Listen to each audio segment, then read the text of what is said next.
Hi there, Dave Douglas with Music for Praise, and what you just heard was an example of how to use what's called the circle of fifths.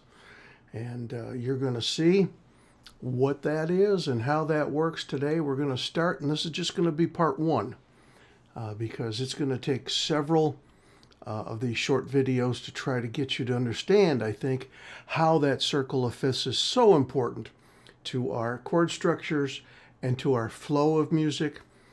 You will find that of the top 40 songs, always, they use the circle of fifths. The chord structures are the same. Some of the songs that you listen to that are popular, you don't realize it, they're exactly the same chord structures.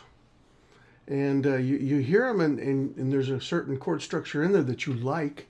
You don't know why, but it's because it fits into this circle of fifths. And one chords lead to the other. This is a 2 chord. This is a 5 chord. And this is a 1 chord.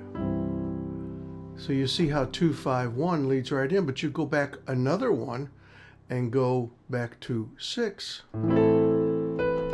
2, 5, 1. Cool. And I'll show you how that works. And we're going to start by looking at the circle of fifths right now. And here it is. It's on the screen. The circle is very interesting. I like to start with the C at the top. A lot of people shift it around. Sometimes the C is over at the 3 o'clock position. And there's other configurations of the circle of fifths. This is the one I like to refer to. This is the way I teach students whenever I have them and how they do that. So, if you'll start with the circle of fifths at the top, and I'm going to turn my camera on and see if we can make these things all work together. C is at the top of the circle. Now, if you go around the circle clockwise, the next key signature you come to, or major key, is G. Okay, notice on the piano, 1, 2, 3, 4, 5, circle of fifths, right? There's the 5. So the next one that you go to then was going to be what? 1, 2, 3, 4, 5.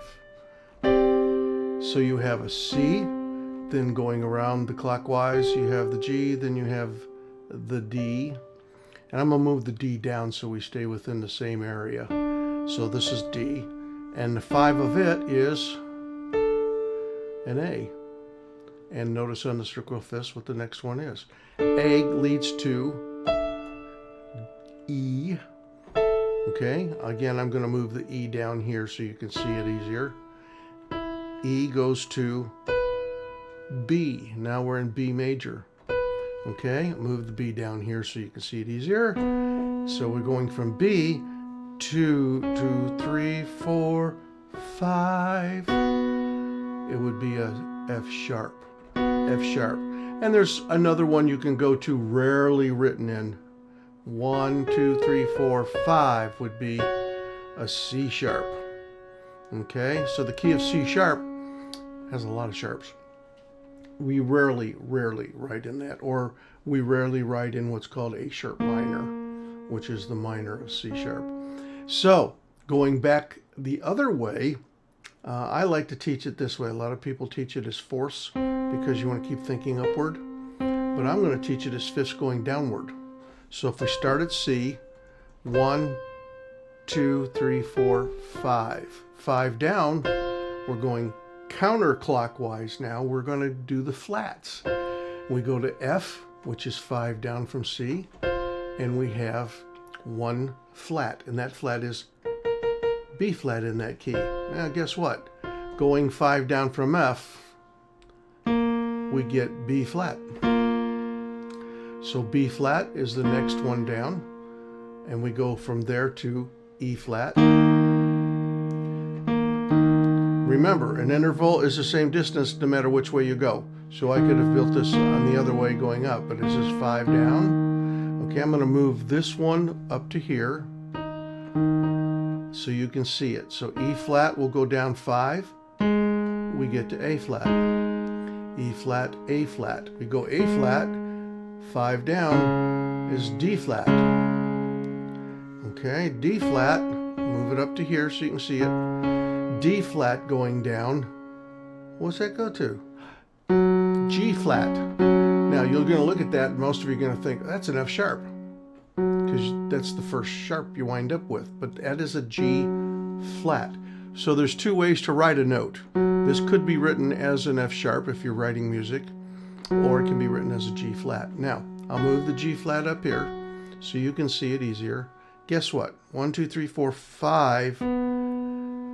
You're going to say, well, that's a B. No, we're in flats. So it's C flat. You're going down a half step from C. Key of C flat. And just like C sharp, C flat is rarely written into because it's got so many flats and it's so hard for everybody to wrap their heads around it. So C flat.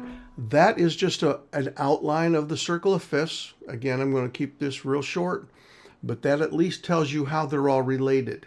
So going in sharps, you go up from 1 to D to A to E, and I'm going to move down E to B to F sharp to C sharp. Okay, those are all the sharps.